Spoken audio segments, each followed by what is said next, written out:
Tenho bruxismo, posso fazer resina? Sim, pode fazer. Só que é importante que você use uma placa mio-relaxante para proteger todo o tratamento depois.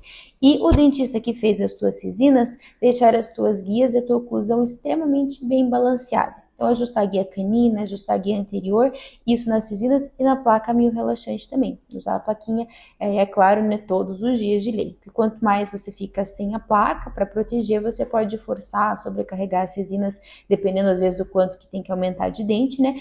Pode, e aí podendo causar alguma fratura depois lá na frente.